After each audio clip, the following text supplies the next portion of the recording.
Sí, maestro, gracias. Bueno, asumo que la mayoría de los que están conectados son de T12. ¿Tienen alguna otra clase hoy en la mañana? No, ninguna. Ah, ok, está bien. Entonces tenemos un poquito de tiempo, o sea, no estamos presionados. Hoy yo tengo una junta un poco más tarde, pero todavía no es hasta las 11, entonces no creo que estemos 2 horas reunidos. A ver, para empezar, quiero hacerles un comentario sobre el tema del cambio de calendario, porque, pues bueno, al menos yo fui notificado el viernes. En el calendario original yo incluso les había comentado que los exámenes de recuperación eran en la primera semana de julio. En el calendario que yo tengo eran los días... No, ni siquiera la primera. Recuperación era 8, 9, 12 y 13. Pero pues cambiaron el calendario y bueno, nos quitaron una semana. Entonces, claro, por supuesto, lo único que yo hice fue quitarles lo que se iba a ver esa semana. O sea, no es que vamos a apretar los contenidos para terminar antes, sencillamente al final quedaba un epígrafe que era relaciones de orden, que no lo vamos a ver. O sea, ustedes no se van a ver afectados con el cambio de calendario. ¿No? Lo que sí nos está afectando un poquito es que, como ustedes pidieron tener esta sesión hoy, la tarea 4.1 se quedó abierta. Se va a quedar abierta hasta hoy a las 11:59, o sea, 12 de la noche. Y por tanto van a tener un poquito menos de tiempo para el tema 4.2. Sin embargo, en el tema 4.2 no van a tener tarea que hacer. Eso es bueno y es malo. O sea, tienen una lista de ejercicios en la plataforma. No sé si ya lo revisaron, pero bueno, tienen una lista de ejercicios que son los ejercicios 4.2. Pero además tienen un video en el cual se resuelven todos los ejercicios 4.2 y tienen otro archivo donde están las respuestas. Yo, por supuesto, les recomiendo que primero intenten hacerlos, que no vayan directo a las respuestas porque pues, eso forma parte, evidentemente, del contenido del examen de la unidad. El examen de esta unidad 4 está programado para el viernes. Viernes creo que es 25, efectivamente, 25. Formalmente, yo no puedo planificar un examen ni para sábado ni para domingo. No obstante, el examen va a estar abierto sábado y domingo. Es decir, yo les digo formalmente el examen está planificado para el viernes 25, pero va a estar abierto el sábado y el domingo. Por si necesitan un poco más de tiempo para prepararse para ese examen. Que por supuesto confío en que no se van a confiar y valga la redundancia. Muchos de ustedes, sobre todo de T12 y bueno, algunos también de T1R, que no sé si estarán conectados, tienen todas sus unidades aprobadas, no solo aprobadas, con buenas calificaciones, algunos de ustedes que tienen muy buenas calificaciones y por tanto pues no deben descuidarse para que ya con ese ejercicio del viernes o sábado o domingo, si deciden hacerlo sábado o domingo, pues culminan la materia y ya terminaron su semestre en lo relativo a materias discretas. En el caso de los que tienen unidades pendientes, ya les publiqué el calendario, o sea, la recuperación de la unidad 1 va a ser el día, aquí no voy a abrir mayo, julio.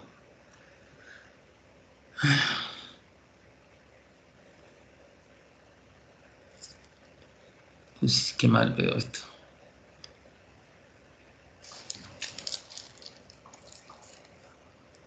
Bueno, al final vemos eso porque aquí no me queda claro qué día es.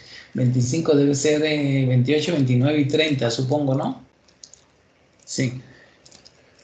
28, 29 y 30. Lo que quiero comentarles es lo siguiente. Para facilitarles a ustedes el trabajo con la plataforma,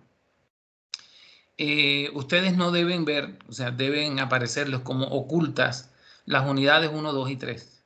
Y se supone que únicamente cuando ustedes entran ahora a la plataforma solamente ven la unidad 4. Sin embargo, yo creo que es importante para los que tienen que recuperar alguna unidad que puedan ver todos los ejercicios y las tareas de esas unidades anteriores. Por tanto, voy a abrirlas, voy a permitir que se vean, o sea, quitarles la condición de oculto. Eso significa que para la unidad 4 tienen que irse hasta el final de la plataforma.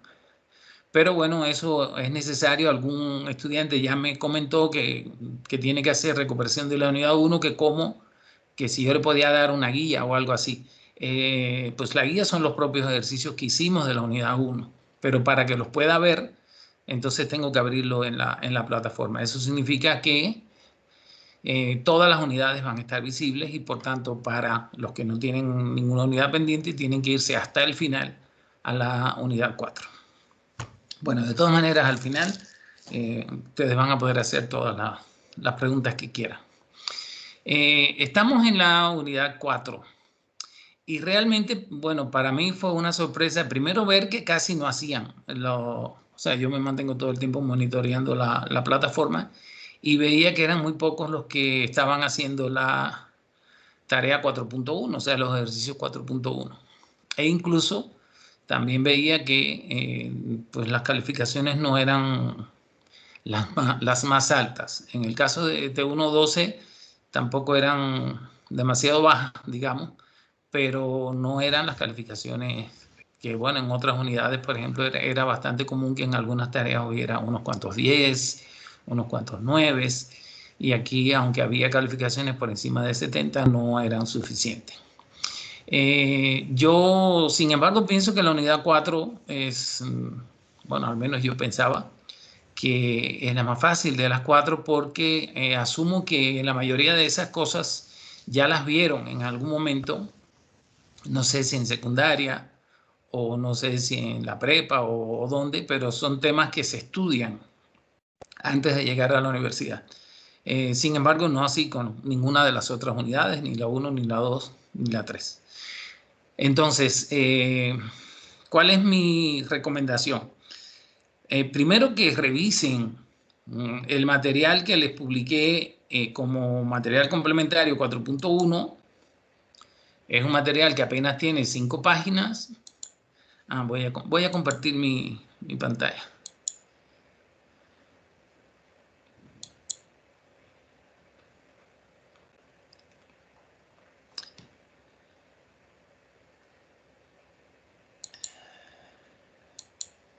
Ahí ven mi pantalla. Sí. Ok. Sí, profe. Ok, bueno, aquí estoy compartiendo el material complementario 4.1.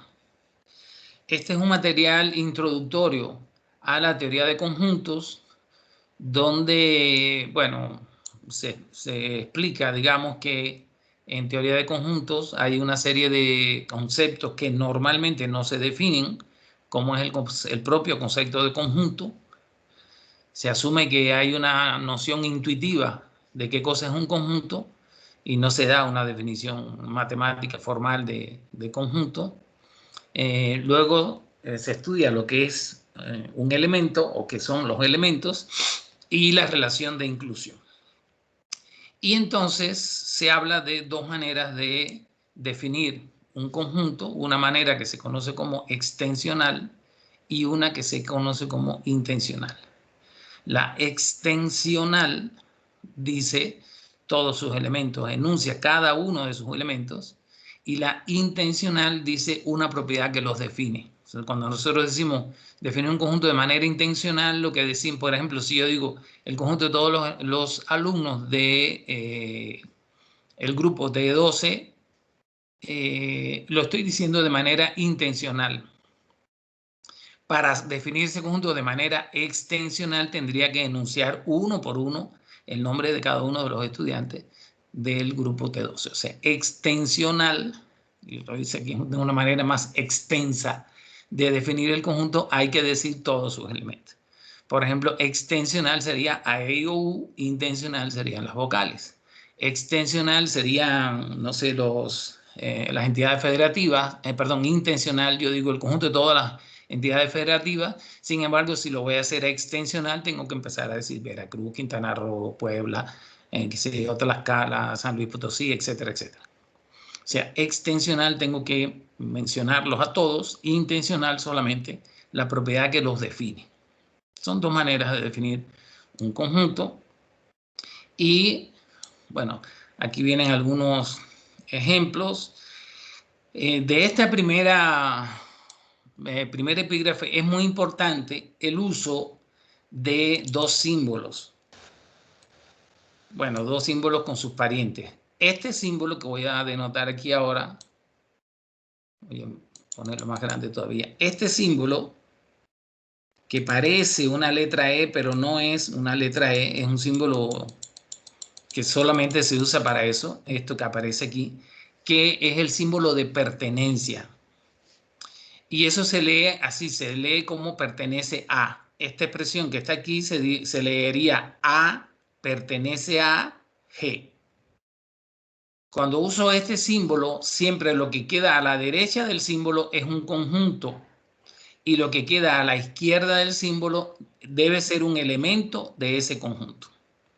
Entonces esto se lee A pertenece a G, o también se puede leer A está en G. De hecho, para los que conocen LaTeX, este símbolo en LaTeX se escribe como in, o sea, backslash in, y se leería está en, ¿no? A en G. Este símbolo lo que significa justamente es eso. Este elemento pertenece a este conjunto. Por ejemplo, yo podría decir el 2 pertenece al conjunto de los números pares. Hoy has dormido muy rico. No sé, hay alguien que está hablando, pero no sé si es conmigo o es que tiene el micrófono abierto por error. Ya está silenciado. Ah, ya, o sea, no era conmigo, ¿no? No. Ya, ok. Es que cuando tengo otra pantalla que no es la del Teams, no veo si hay alguien que está hablando. Bueno, insisto, este símbolo, entonces, lo importante de este símbolo es tener en cuenta que lo que va a la izquierda tiene que ser, para que esto sea correcto, esto tiene que ser un elemento de este conjunto. A está en G, eso es correcto si este elemento está en este conjunto. Si este elemento, por decirlo, no pertenece a este conjunto, entonces lo que hacemos es como tachar este símbolo y justamente se escribe de esta manera. O sea, este símbolo, que no me deja marcarlo, este símbolo es un símbolo específico de la teoría de conjuntos. Cuando lo tachamos, lo que significa es que esto no es un elemento de este conjunto. Normalmente se escribe cuando aquí lo que pongo es un elemento y aquí lo que pongo es un conjunto. Solo que ese elemento no está en este conjunto. Por ejemplo, si H fuera el conjunto de los números pares y B fuera el número 3, entonces efectivamente el número 3 no está en el conjunto de los números pares. Entonces, este símbolo significa está en o pertenece a, se puede leer de las dos maneras, A pertenece a G, A está en G, y si lo tacho, entonces significa lo contrario. B no pertenece a H o B no está en H. Y hay otro símbolo, que es el símbolo de subconjunto o estar contenido. Vamos a buscar. Bueno, aquí viene un ejemplo. Digamos, aquí tengo el conjunto A, E, I, O, U, el conjunto de todas las vocales expresado de manera extensional. Aquí tengo otro conjunto, que es el conjunto formado por X1, X2, X3, X4, X5, también de manera extensional. Aquí hay una aclaración en este inciso E que dice que en ocasiones se usan puntos suspensivos para denotar que los elementos continúan siguiendo una ley que resulta implícita. O sea, eso se utiliza cuando estamos denotando un conjunto de manera extensional, pero no queremos poner todos los elementos del conjunto o no podemos porque son infinitos. Por ejemplo, si yo escribiera, déjenme irme un momento a Word, voy a irme aquí, olviden lo que tengo escrito arriba que no tiene nada que ver con. Voy a poner aquí, por ejemplo, este conjunto. Voy a decir A, B, C, D, pongo punto suspensivo, X, Y, Z. Y cierro. Ahí queda claro que no quise escribir todas las letras del abecedario, pero me estoy refiriendo a todas. Porque si yo pongo ABCD y llego hasta X, Y, Z y pongo puntos suspensivos, no es difícil darse cuenta lo que significan esos puntos suspensivos. O sea, esos puntos suspensivos es que no voy a escribir todas las letras, pero que el que lo está leyendo sabe cuáles son las que van ahí. Porque están todas las letras del abecedario. Por otro lado, si yo escribo 1, 2, 3, 4, por ejemplo, punto, lo que estoy dando a entender es que ese conjunto nunca termina, que ahí voy a considerar todos los números naturales y por eso paro, porque definitivamente no los puedo escribir todos, son infinitos, nunca termino. Pero si yo escribo 1, 2, 3, 4, punto, punto, punto, 1, está claro que ahí van a ir todos los números naturales que van después del 4. O sea, el 1, el 2, el 3, el 4, el 5, el 6, el 7, etcétera, etcétera, etcétera. Por el contrario, si el conjunto empieza con puntos suspensivos y después digo, por ejemplo, menos 2, menos 1, 0, 1, 2 y 3, por ejemplo, y lo dejo así, eso significa que entonces yo estoy considerando todos los números desde menos infinito, aquí números enteros. Ya no son naturales porque tengo negativos. Los naturales empiezan en 1. Aquí sí serían naturales, 1, 2, 3, 4, etc. Como aquí tengo punto, punto, punto, menos 2, menos 1, 0, 1, 2, 3, eso significa que todos los números que están a la izquierda del menos 2 también están considerados en ese conjunto.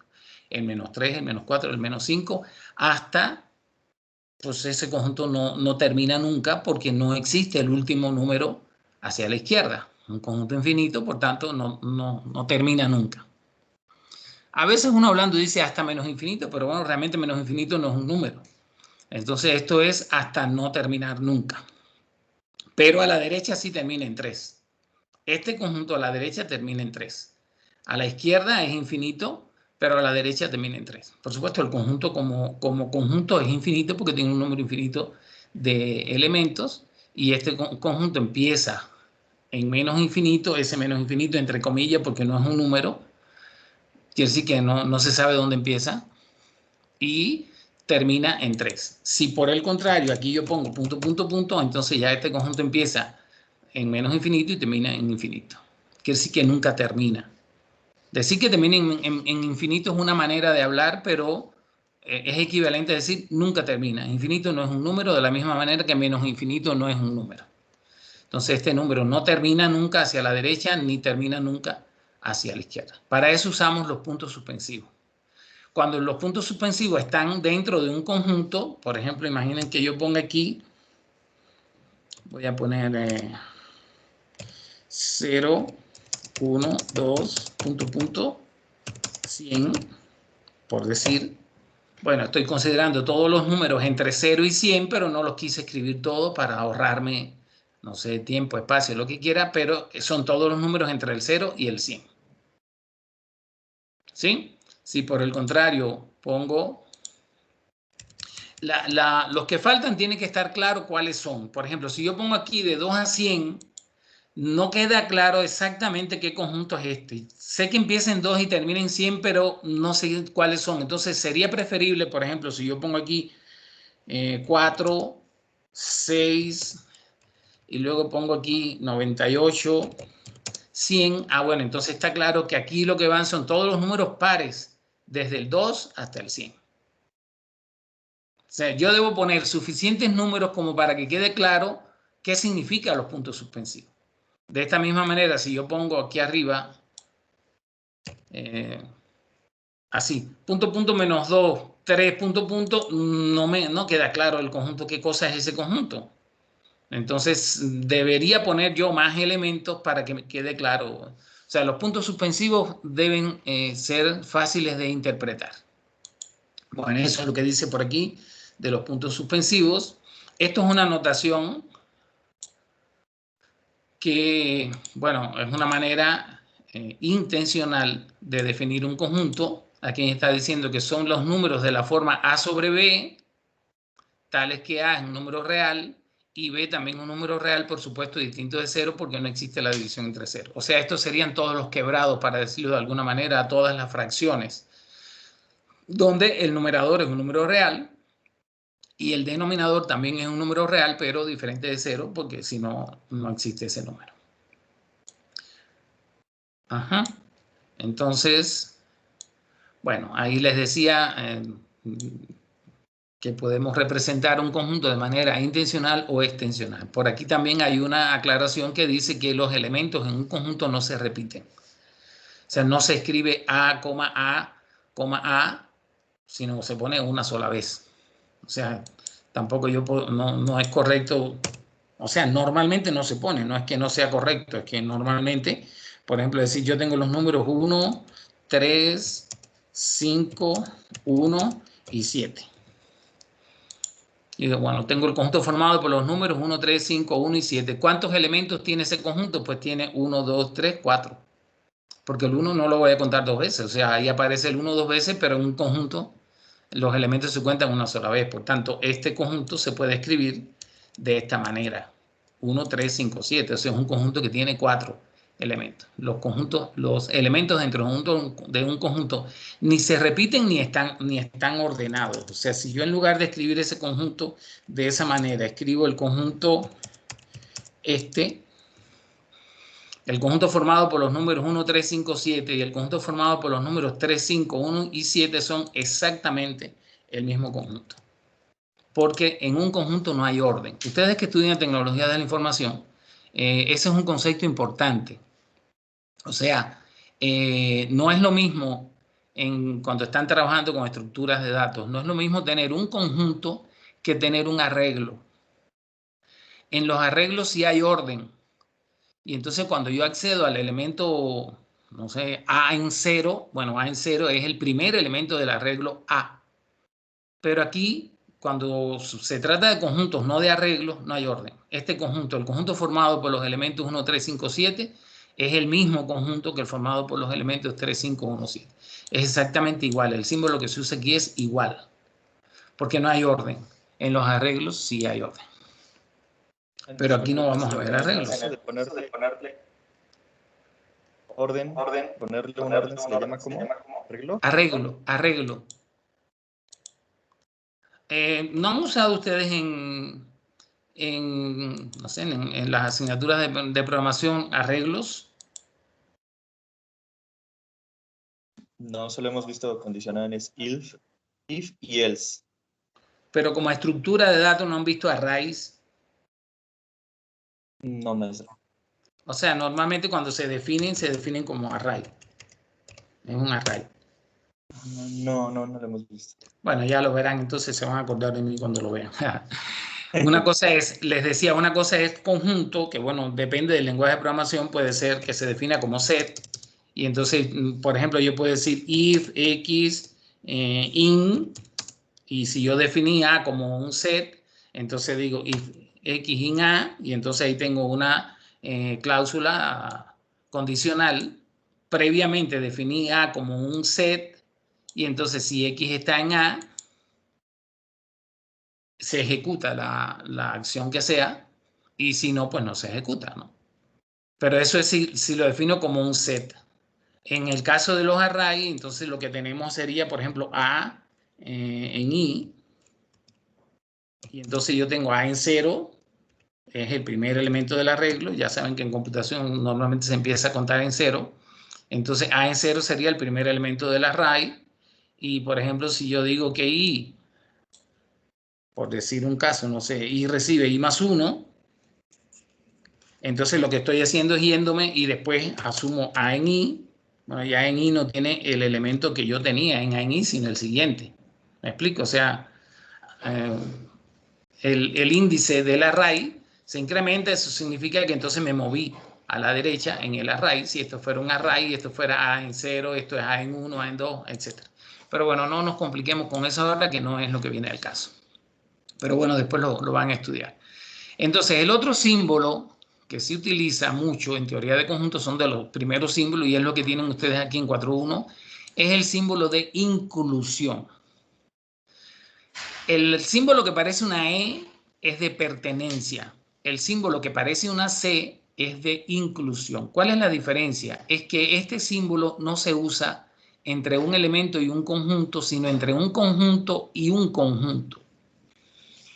Este símbolo significa que todo lo que está a la izquierda está contenido en el conjunto que está a la derecha. Y esto se conoce como, o sea, se lee como es subconjunto de o está contenido en. Aquí yo digo 2, 4, 6, 8, 10, etcétera. Fíjense que aquí tengo puntos suspensivos. Si yo leo aquí 2, 4, 6, 8, 10 puntos suspensivos, todo me hace pensar que aquí lo que están son los números pares. 2, 4, 6, 8, 10, punto, punto, punto, pues son los números pares. Me está diciendo que el conjunto de todos los números pares está contenido en el conjunto de los números naturales. Y bueno, eso es correcto. Aquí hay dos símbolos que se usan en muchos casos indistintamente, que es si le pongo la rayita debajo o si no se la pongo. En ocasiones, voy a buscar aquí, en ocasiones se escribe el símbolo así solamente para resaltar que el conjunto de la izquierda está contenido dentro del que aparece a la derecha, pero no son iguales. Pero eso es cuando se quiere hacer énfasis en que no son iguales. En muchísimos casos, sencillamente se escribe este y no pasa nada. Entonces, salvo que se quiera insistir en que este conjunto está contenido dentro de este, pero no son iguales, es que se escribe así. En este caso, por ejemplo, se pueden hacer las dos. Las dos expresiones son correctas. Cuando yo escribo 2, 4, 6, 8, 10 y pongo este símbolo que está aquí, lo único que estoy diciendo es que este conjunto está dentro de este, o sea, está contenido en este, y tal vez pueda decir, y no me interesa resaltar si son iguales o no. Por eso es que pongo la rayita abajo, porque en este momento a mí no me interesa hacer notar que son distintos, y efectivamente son distintos. 2, 4, 6, 8, 10 es un subconjunto de n diferente a n. ¿Por qué? Porque en n está el 1, el 3, el 5, el 7, que aquí no están. Entonces, por eso en este caso es válido usar cualquiera de los dos símbolos. Pero no voy a hacer demasiado énfasis en este símbolo y en la diferencia con la otra, porque esa diferencia se toma mucho más en cuenta en demostraciones teóricas. Ahora, aquí sí hay un elemento, por ejemplo, que me interesa mucho resaltar, y es que ustedes sepan qué cosa es el conjunto N. El conjunto N, que bueno, a veces no se denota con esta N sí, sino con otra, como una... La trabajo de esa manera y esa letra se deja reservada. O sea, la letra N mayúscula se reserva para el conjunto de los números naturales. Y los números naturales, esto es muy importante que sí lo sepan, los números naturales son los números que se usan para contar. Y por tanto empiezan en 1.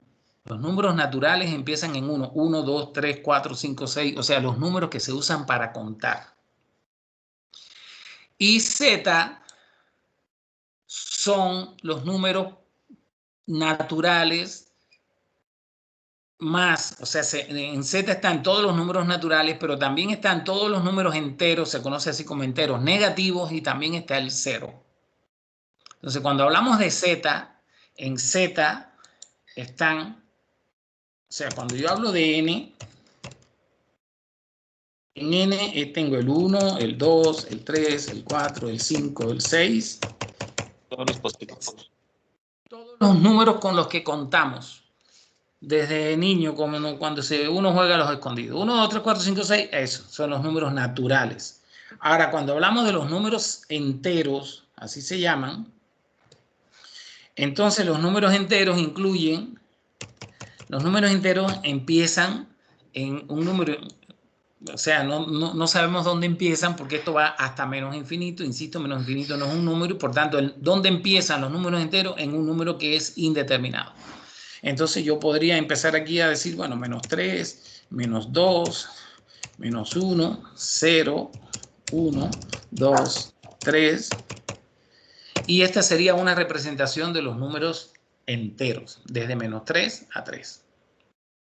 Esto es muy importante que lo tengan en cuenta porque cuando yo represente un conjunto, vamos a suponer que voy a trabajar con un conjunto que se llama P y digo, bueno, estos son los X que están, voy a poner aquí símbolo.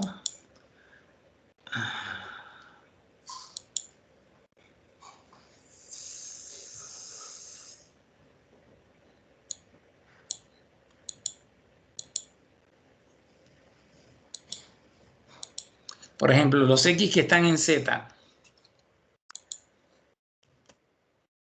Es que, por decir algo, X es, voy a poner menor o igual, menor o igual.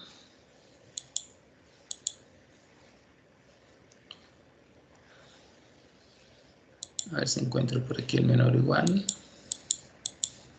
Aquí está. Menor o igual que, por ejemplo, 2. Si yo trabajo con esto, o sea, quiero definir este conjunto y lo quiero definir extensionalmente. Fíjense, tengo el conjunto de todos los X que están en Z, tales que este símbolo, esta diagonal, este slash, se lee como tal que. En algunos libros, en lugar de tal que, de esta manera se ponen 2 puntos. Es equivalente a escribir cualquiera de las dos maneras. Yo normalmente pongo el slash, pero también se puede poner 2 puntos. Tal que X es menor o igual que 2. Y yo quiero definir eso de manera extensional. Entonces yo digo, bueno, si son todos los números menores o iguales que 2 en Z, entonces ese conjunto termina en 2. El último número de ese conjunto es 2. ¿Y dónde empieza? Ah, bueno, como son los menores iguales, pues empieza desde menos infinito. Entonces empiezo poniendo punto, punto, punto y voy a poner, bueno, no se puede poner menos 2, puedo empezar en menos 1, en menos 3, en el que yo considere que al escribirlo, el que lo esté leyendo lo va a entender, 1 y 2, y termino en 2. Y esta sería la forma extensional de definir este conjunto. Si quieren voy a empezar para que no parezca que tengo que poner el mismo número en el que termino, pongo desde menos 3. Menos 3, menos 2, menos 1. Aquí yo empiezo donde quiera, ¿eh? Puedo poner menos 4. Menos 4, menos 3, menos 2, menos 1. Para acá pongo los que yo quiera. Lo que no debo empezar en 0 porque no sabría si se toman también los negativos. Entonces por eso pongo unos cuantos seguidos negativos, 0, 1 y 2. Eso sí paro en 2 porque dice que son menores o iguales que 2. ¿De acuerdo? Si en lugar de tener esto, imaginen que yo tengo, entonces voy a definir otro conjunto, le voy a llamar R. No, R no, porque lo voy a reservar para los reales, le voy a llamar S. Y en lugar de ponerlo en Z, lo pongo en N. Fíjense, si yo digo que este conjunto S es el de todos los X naturales, tales que X es menor o igual que 2, entonces no, solamente son el 1 y el 2, porque los naturales empiezan en 1. Entonces sería X menor o igual que 2, pues 1 y 2. Si tomo, por ejemplo, otro conjunto, voy a llamarle T, voy a definir un conjunto T, voy a ponerlo en Z, voy a poner aquí, por ejemplo, este conjunto. De todos los X que están en Z, X que están en Z, tales que el slash, que es el que normalmente uso, aquí dice que X está de menos 3 a 3. Pero fíjense que aquí dice que X está de menos 3 a 3 pero no incluye el menos 3. Porque X, este pedacito que está aquí, perdón, se lee X mayor que menos 3. Porque es menos 3 menor que X. O sea, si menos 3 menor que X, X es mayor que menos 3. Pero es estrictamente mayor que menos 3. Por tanto, X no incluye al menos 3 y sí incluye al 3. Entonces, en este caso, yo tendría que empezar por el primer número que esté a la derecha del menos 3, que sería el menos 2. Menos 2, menos 1, 0, 1, 2 y 3. Entonces, este conjunto es el conjunto de los números que son mayores que menos 3, por tanto, el primero que esté a la derecha de menos 3 es el menos 2, y luego sigo todos los números hasta que enteros, porque aquí estoy en números enteros, hasta que llegue al 3. Menos 2, menos 1, 0, 1, 2, 3, y ese sería el conjunto T expresado de manera extensional. Si por el contrario,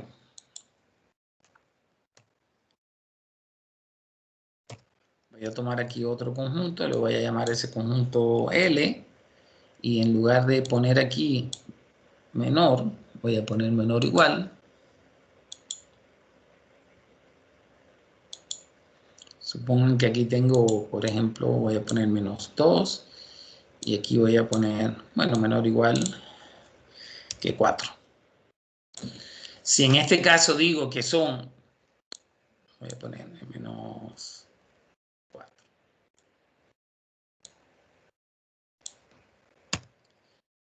Fíjense, aquí tengo un conjunto que está también dentro de Z, o sea, números enteros, y la X dice que va de menos 4 a 4, pero en los dos casos se incluyen en los extremos.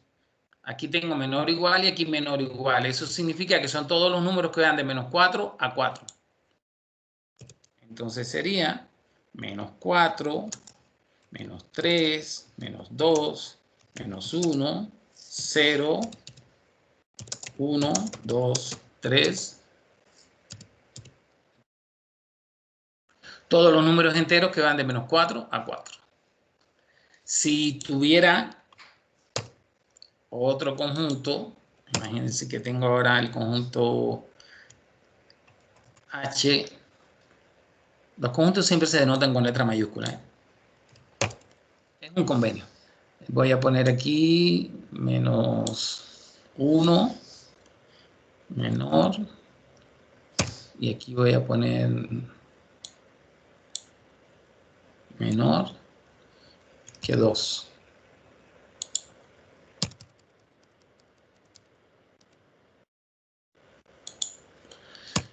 Fíjense, en este caso, o sea, estoy poniendo las distintas variantes, ¿no? Aquí tengo también los números enteros, tal que X va de menos 1 a 2.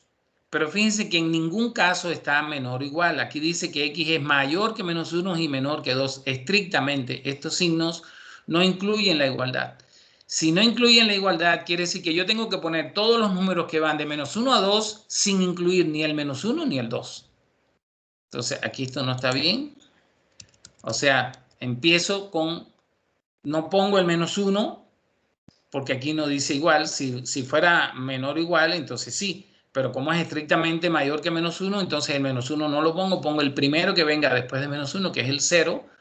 Luego el 1 y el 2 tampoco lo pongo porque aquí dice menor, estrictamente menor que 2. Entonces no pongo el 1. ¿De acuerdo? Entonces, bueno, este símbolo, como decía, se usa para representar inclusión de conjunto. Por ejemplo, voy a poner aquí ahora, digamos, S.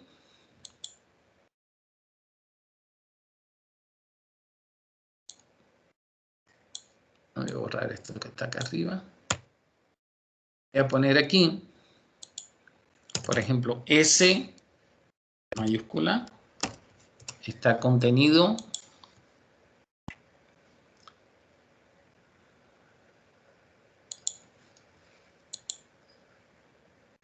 en T.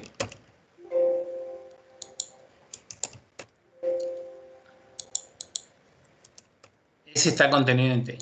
Y lo que quiero es saber si este es verdadero o no. O sea, verdadero o falso. Aquí tengo el conjunto S Lo tengo de manera intencional, pero también lo tengo de manera extensional.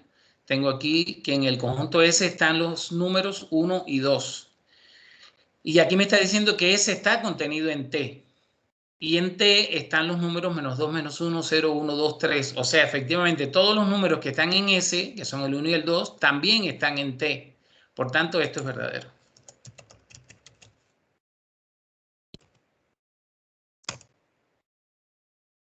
S está contenido en T. Voy a buscar ahora aquí otro. Por ejemplo, H. Voy a poner aquí ahora. H está contenido en S. H tiene los números 0 y 1.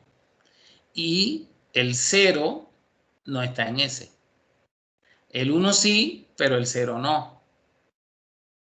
Pero para que H esté contenido en S, justamente lo dice el término, tiene que estar contenido. H no está contenido en S. Por tanto, esto sería falso. Para que esté contenido, todos sus elementos tienen que estar incluidos. Aquí podemos usar indistintamente cualquiera de los dos símbolos, o sea, con la rayita abajo o sin la rayita abajo, y eso no altera el resultado.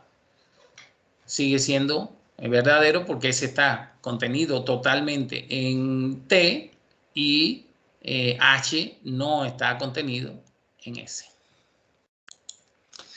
Bueno, eso yo creo que es, insisto, yo creo que tienen que revisar este material. Tiene apenas 5 páginas, no está escrito ni siquiera muy apretado. Bueno, aquí se menciona también al final un conjunto que es muy importante en teoría de conjuntos y que, bueno, ustedes en computación también lo verán, que también en algunos casos lo van a usar, que es el conjunto vacío.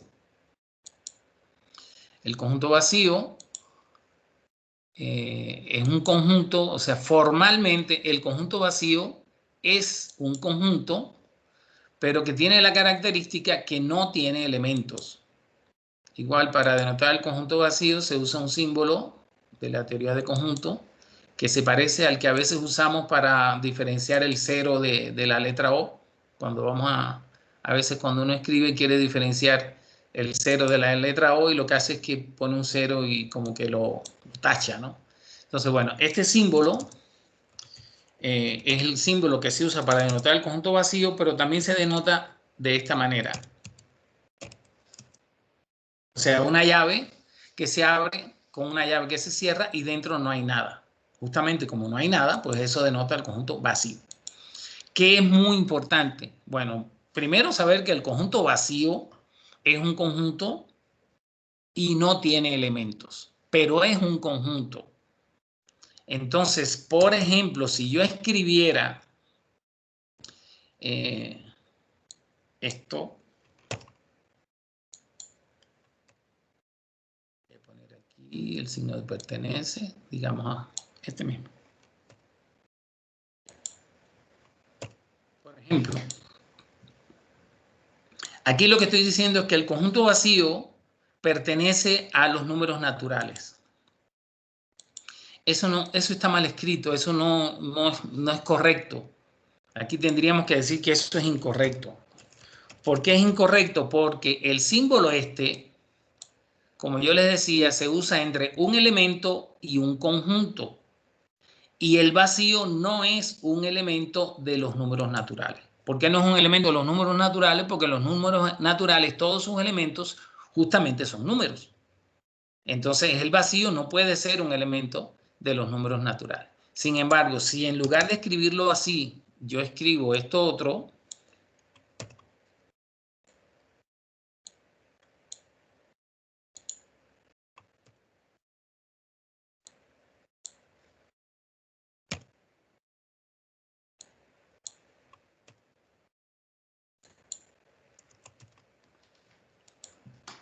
si yo digo que el conjunto vacío está contenido en los números naturales, eso sí es correcto. Porque esto es un conjunto. Y efectivamente, el conjunto vacío está contenido como subconjunto en cualquier otro conjunto.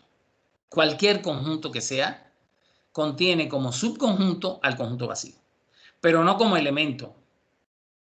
Como elemento no, porque esto no es un elemento. O sea, todos los elementos, por ejemplo, de los naturales o de los, si pongo en lugar de los naturales, pongo los enteros, todos los elementos del conjunto Z son números positivos o negativos o cero.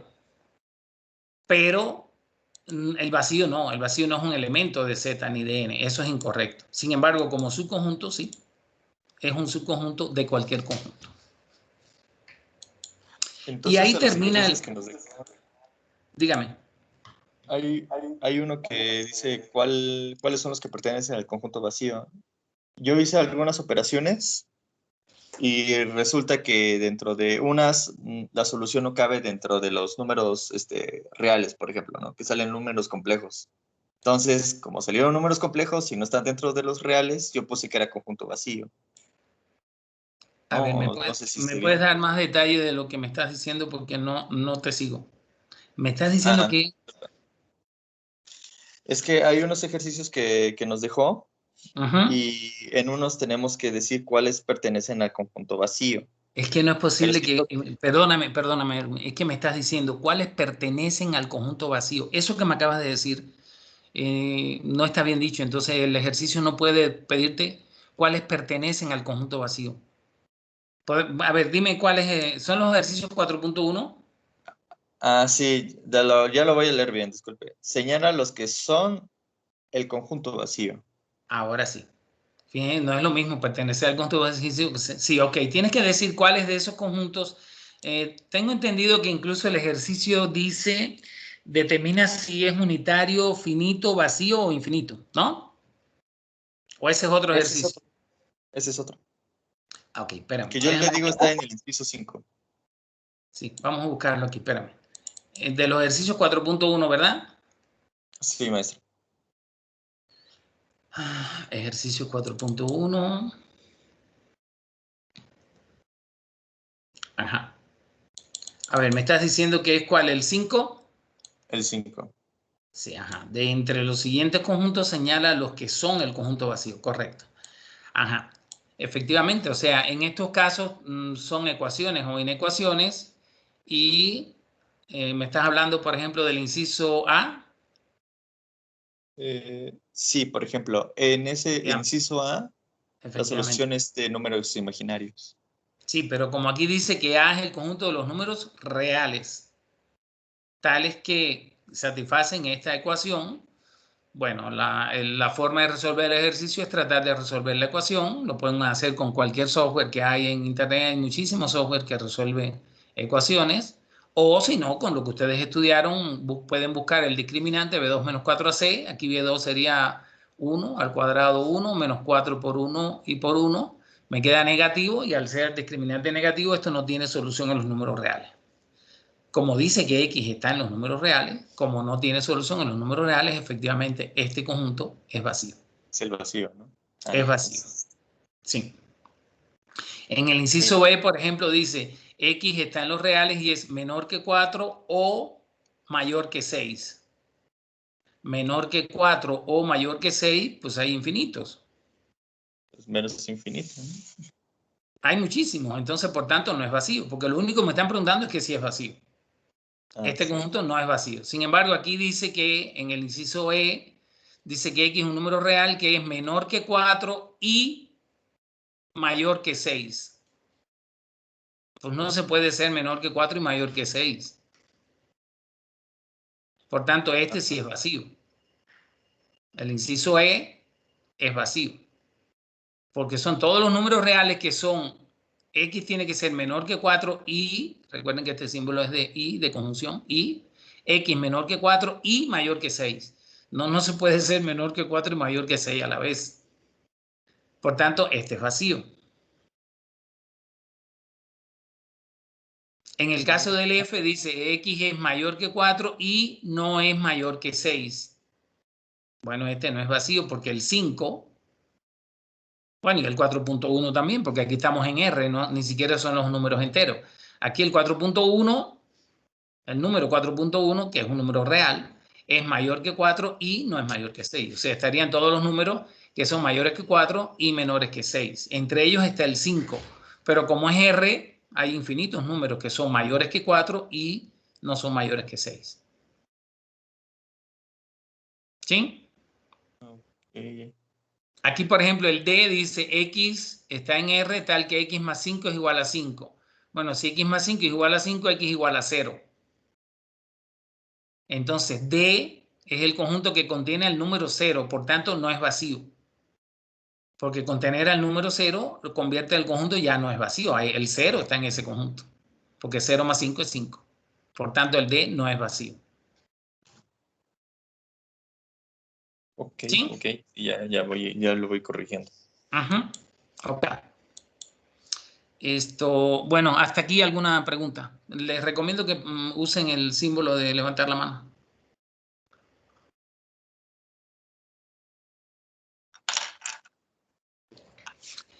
Dime, Erwin. El último símbolo en el que yo tengo ahí una duda es el de subconjunto impropio, conjunto impropio.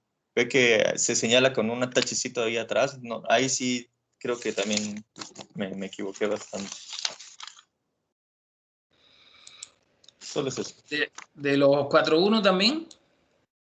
Sí, creo que también venía en una parte de la tarea en la que teníamos que resolver ya en formato de examen.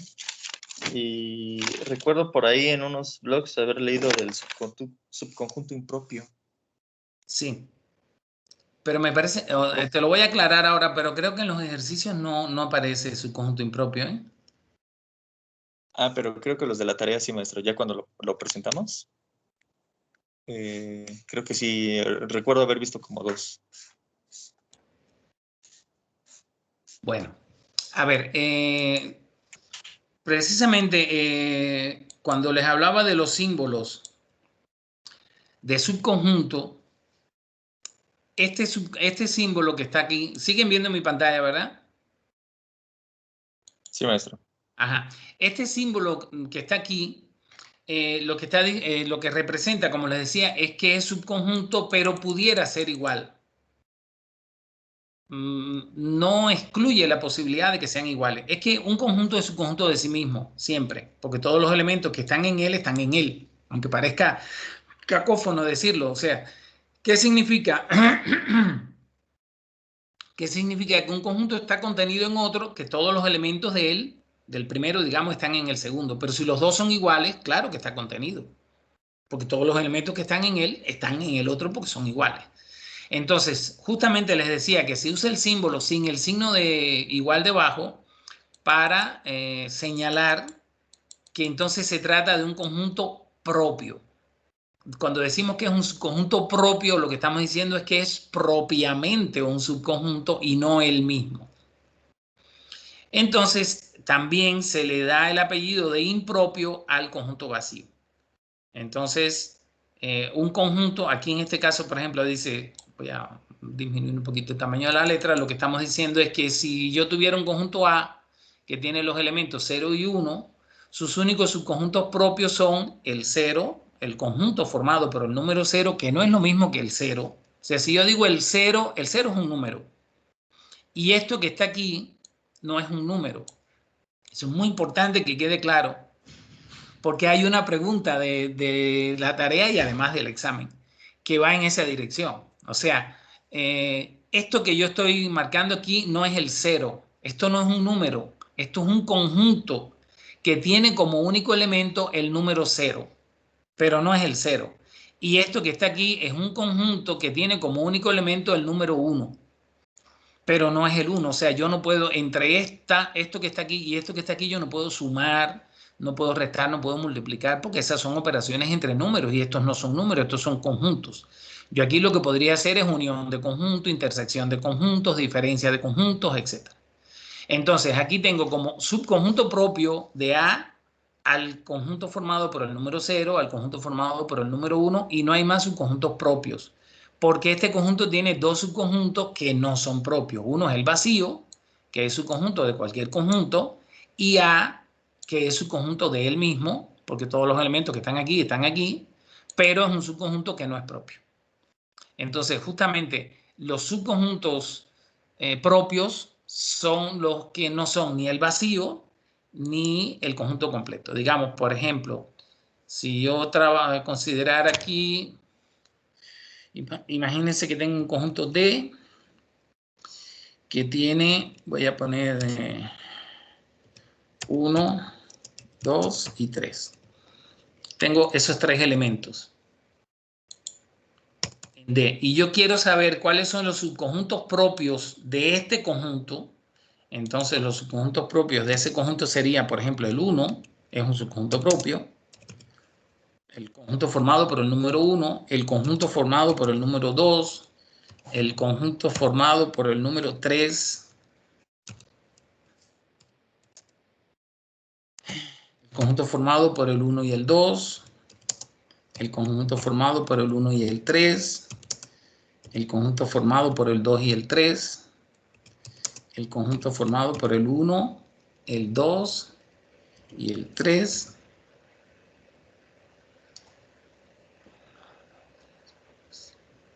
No he repetido ninguno, ¿verdad? 1, 2, 3, 4, 5, 6. No, el 1, 2, 3 no. O sea, estos serían los subconjuntos propios de ese conjunto. Y los subconjuntos que no son propios, entonces sería el vacío y el propio conjunto D, que sería 1, 2 y 3. Que por cierto, si ustedes recuerdan, cuando nosotros teníamos una expresión lógica que tenía tres letras, tres literales, entonces la tabla de verdad que construíamos tenía que tener 8 filas. Pues aquí pasa lo mismo, la cantidad de subconjuntos totales que tiene D son 8. Tiene 6 propios, 1, 2, 3, 4, 5, 6 y 2 impropios que completan los 8. Y esto tiene una equivalencia completamente con las tablas de verdad. Pero bueno, aquí a lo que vamos es que entonces los subconjuntos que no son propios son el propio conjunto completo y el vacío. Son los únicos que no son propios. Todos los demás subconjuntos se llaman subconjuntos propios. Claro que si yo pongo aquí, por ejemplo, el conjunto formado por 0, 1, 2 y 3. Bueno, 0, 1, 2 y 3 no es subconjunto de D, ni propio ni impropio. Sencillamente esto no es un subconjunto de D. ¿Por qué? Porque el 0 no está aquí. Al revés, D es un subconjunto de este. Entonces, de los subconjuntos que sí son, en este caso como tiene 3 elementos serían 8, 6 son propios y 2 no son propios. ¿Te aclara eso, Edwin? Sí, sí. Sí me lo aclara. Ajá. Pero yo pensaba que teníamos que utilizar un símbolo especial para eso. Bueno, el símbolo que se usa para, si yo quiero resaltar que es un subconjunto propio, y yo quiero insistir porque por el entorno en que estoy trabajando me interesa resaltarlo, entonces yo digo que este conjunto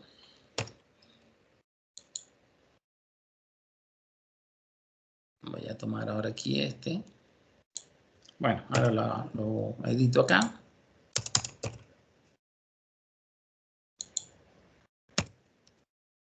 El símbolo que se usa para, si yo quiero resaltar que es un subconjunto propio,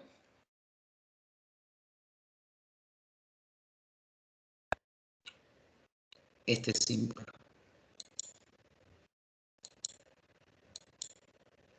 Ahí yo estoy diciendo que este conjunto que está aquí, el conjunto formado por los números 1 y 3, es un subconjunto propio, por eso no le pongo la rayita debajo, porque estoy diciendo es un subconjunto, pero no lo llena, no lo completa de este otro. Y ahí estoy resaltando que es un subconjunto propio. Y para decirlo impropio nada más lo tachamos y ya, ¿no? Para decir, bueno, no, porque acuérdate que el vacío también es impropio. Entonces, normalmente, cuando se tacha esto, lo que se está diciendo es que no es subconjunto. No sé. Cuando se tacha no es para decir que no es un subconjunto propio, sino para decir que no es subconjunto. Que no, por ejemplo, este. Si yo pongo aquí 0, entonces aquí tacho este. Porque el vacío también es un subconjunto impropio y sí está contenido, ¿no? Entonces aquí uso este. Pero lo mismo puedo usar, fíjate que este otro aquí no aparece tachado, ¿eh? Pero si lo uso no pasa nada, porque lo que estoy diciendo es que no está contenido. Claro, si no está contenido, pues no puede ser igual. Ok. ¿Ok? Es que yo había visto un símbolo que era esa cosa que parece C, el símbolo del subconjunto, con una línea abajo y Y cruzada, y tachado. creo que eso era de impropio, creo. Sí, también lo puedes usar, es que da igual. Si yo pongo aquí la rayita o la quito, no me afecta esto. Sigue siendo, no es subconjunto. Ok, por lógica se entiende, ¿no? Sí. Por cierto, si alguno de los que ya hicieron la tarea 4.1 la quiere repetir después de esta sesión, porque quieren, no sé, aclararon alguna duda y quieren subir un poco la calificación, hay unos cuantos que tienen calificaciones que no son bajas, pero bueno, igual y quieren subirla, me lo dicen y yo le anulo el intento y lo vuelven a hacer.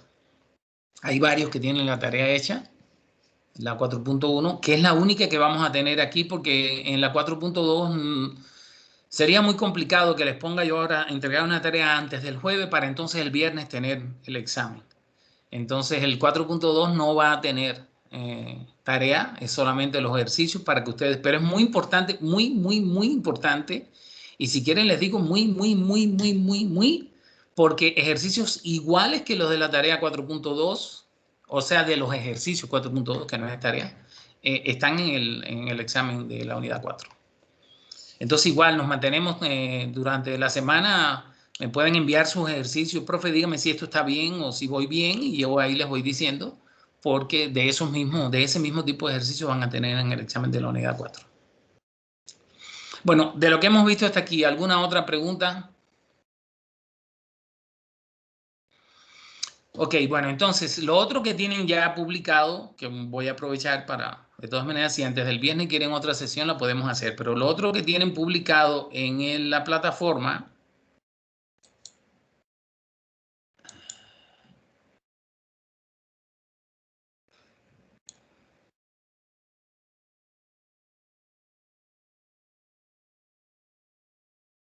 están por acá, son los ejercicios 4.2. Se me venció el tiempo de inactividad. Ajá. Aquí tienen muchos ejercicios. Aquí dice, ahora me di cuenta que aquí en este, por lo menos en este que abrí, dice aquí 4.1, pero realmente esto no es 4.1, es 4.2. Tienen muchos ejercicios de operaciones. Aquí es muy importante que, bueno, las operaciones que vamos a ver, voy a ir otra vez acá a la plataforma, voy a poner material complementario 4.2. Las operaciones que vamos a ver aquí son unión, aquí está, unión, que se representa con un símbolo que parece una letra U, intersección, que se representa con un símbolo que es invertido, o sea, esta letra U, pero como si fuera una letra U, pero invertida. Esta es la intersección, esta es la unión. El complemento, que es una operación que para poderla hacer tiene que estar definido el universo. Si no está definido el universo, no se puede hacer la operación complemento. La diferencia, que se puede representar por este símbolo, que es como una diagonal, pero invertida. O también se puede representar con el signo menos. Aquí aparece con signo menos. Yo en el examen les va a aparecer con signo menos. Entonces, pues igual para que se acostumbren a usar, si quieren usar más el signo menos que este que está acá. Pero cualquiera de los dos tiene el mismo significado, es A menos B. Y luego está también la operación que es la más, tal vez un poquito más complicada, diferencia simétrica. Son las operaciones que vamos a estudiar entre conjuntos. Unión, que como su nombre lo indica, en la unión ponemos todos los elementos. Los unimos todos y eso nos da la unión. Por otro lado, permíteme un momento. ¿Qué dice aquí que tengo? Ah, ya. Por otro lado está la intersección, que son los elementos comunes, o sea, donde los dos conjuntos se intersectan. Bueno, los elementos comunes tienen que estar aquí y estar aquí en los dos. Esa sería la intersección. Luego está la diferencia de A con B, son los que están en A que no están en B. Si quiero hacer la diferencia de B con A, son los que están en B que no están en A. El complemento son los que no están en A y están en el universo. Por eso es muy importante que esté definido el universo en los ejercicios de operaciones. Ahorita lo vamos a ver. Si no me dan U, no puedo hacer la operación complemento. Puedo hacer todas las demás, pero no puedo hacer la operación complemento. Y diferencia simétrica es una operación que vincula a las anteriores. La diferencia simétrica se puede hacer quitándole a la unión la intersección o haciendo las dos diferencias y uniéndolas. Y entonces, bueno, aquí vienen algunos ejemplos. Para resolver este tipo de ejemplo, aquí aparece una tabla auxiliar. No es imprescindible hacerlo, pero bueno, se puede auxiliar con una tabla para hacer estos ejemplos. Yo creo que deben leerse para esta parte,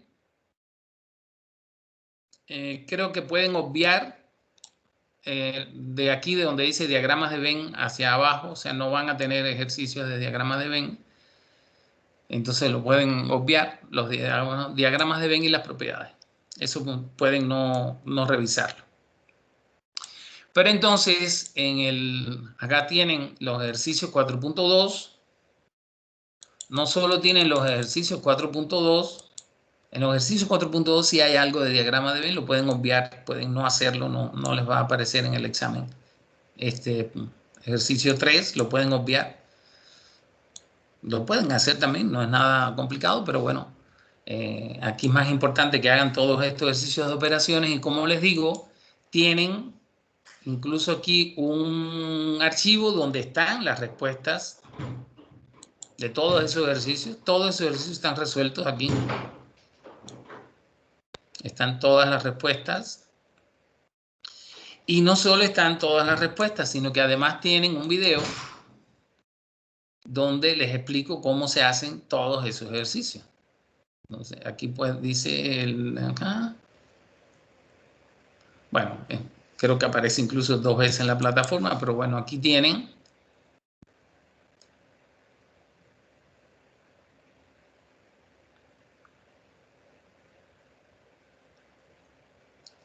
Bueno, ahí.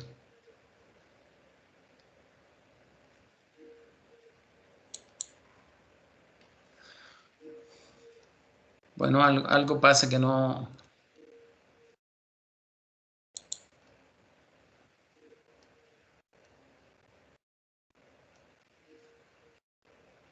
Maestro, solo una cosa, yo no he podido ver mi calificación de la tarea 4.1. ¿Es porque la saqué mal o es que no se muestran casi?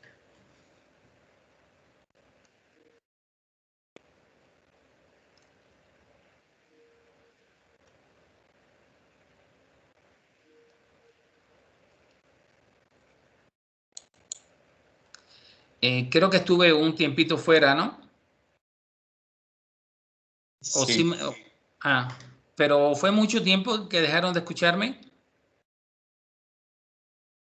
como unos 15 segundos. No, entonces fue poco. Es que lo que pasa es que los archivos que estoy abriendo de la plataforma, bueno, no me pregunten por qué, pero están en otra máquina. Entonces estoy entrando a otra red con un escritorio virtual y entonces parece que eso fue lo que me generó un problema, mandar a ejecutar el archivo desde allá. Pero, bueno, aquí lo puedo entrar por aquí. Solo para mostrarles que pueden ver ese video. Aquí está. Bueno, lo pueden ver en YouTube. De hecho, la plataforma los manda a YouTube A ver si desde aquí sí lo puedo ver bien.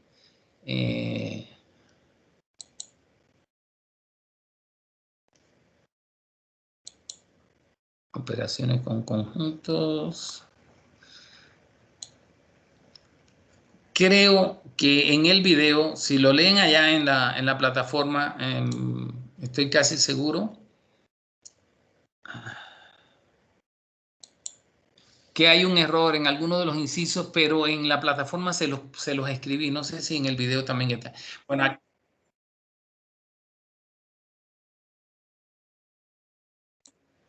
¿ustedes oyen el audio del video? No. No, no sé por qué, pero ya eso me ha pasado con otros estudiantes. Efectivamente, no van a oír el audio, pero todos los ejercicios de 4.2 están resueltos. Todas las explicaciones están aquí en este video que lo tienen el link en la plataforma. Y creo que alguna vez, o no sé si en el audio hay algún error. Allá en la plataforma lo dice, creo que en alguna de las respuestas me faltó una letra.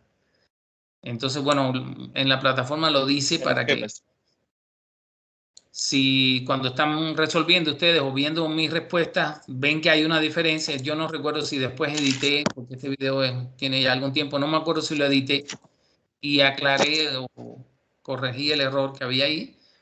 Pero bueno, en la plataforma sí lo dice. Allá, cuando entren, voy a ver si me permite entrar ahora allá, para que vean que en uno de los incisos, en el video, estoy casi seguro que en el archivo que dice respuestas no hay error. Maestro, nada más una cosita. Yo no puedo ver la calificación de la 4.1. Espérenme, que ahora tengo algo aquí, algún audio que quiero parar.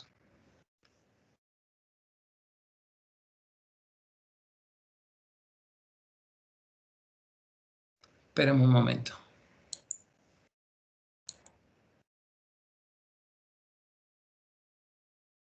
Aquí está.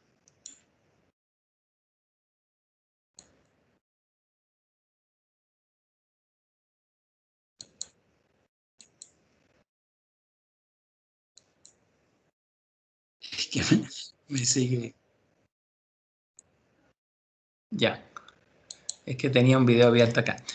A ver quién me decía. Yo, profe, Alguien me habló. era Primero. que no sé si sea el único que no pueda ver su calificación de la tarea 4.1. Pues para saber si me aviento de nuevo a 4.1, repetir. no, posiblemente. Lo que pasa es que la mayoría de las veces las calificaciones no se pueden ver hasta que no se termina. Ah, sí, cierto. Entonces es por eso, pero pues si quieres después te la paso por los que ya hicieron la tarea, todos los que hicieron, no sé cuántos, porque tengo 19 conectados. Los que ya hicieron la tarea 4.1, si quieren, yo les digo su calificación y ya me dicen si, en cuanto terminemos esta clase, Erwin, por Messenger te digo la calificación y ya me dice si quieres que la anule o no. Sí, profesor, muchas gracias. Ya que ahora no tengo, porque tuve que cerrar aquello, ¿no? Hay como 4 que hicieron, creo que hay como 4 que hicieron en la tarea 4.1. Hay uno que tiene una calificación muy baja y los otros 3 tienen buenas calificaciones, pero bueno, cuando digo buenas calificaciones que están por encima de 7, pero igual y ahora, después que aclararon alguna de estas dudas, pues quieren repetir la tarea para intentar subir la calificación. Bueno, entonces, ¿alguna otra pregunta? Yo, profe, o sea que nada más va a haber bueno, la tarea nada más 4.1 es la que va a valer, o también la 4.2. No, no hay tarea 4.2. Los Ok. ejercicios 4.2 ustedes los hacen. Después que los hagan, revisan sus respuestas contra el archivo que tiene las respuestas. Y ya si tienen muchas discrepancias, pues entonces pueden ver el video donde se explica Ok. cómo se resuelve cada uno de esos incisos. Insisto, es muy importante que vean que saben hacer ese tipo de ejercicio, que vean sus respuestas, incluso que vean el video, un video que no es demasiado largo, porque en el examen hay preguntas iguales a esa. Ah, ok, o sea que de la 4.2 también va a venir el examen. Sí, sí. El examen va con los ejercicios del tipo de la 4.1 y 4.2. Perfecto. Ok, profe, gracias. No, ¿de qué? ¿Hay alguien de T1R en esta sesión?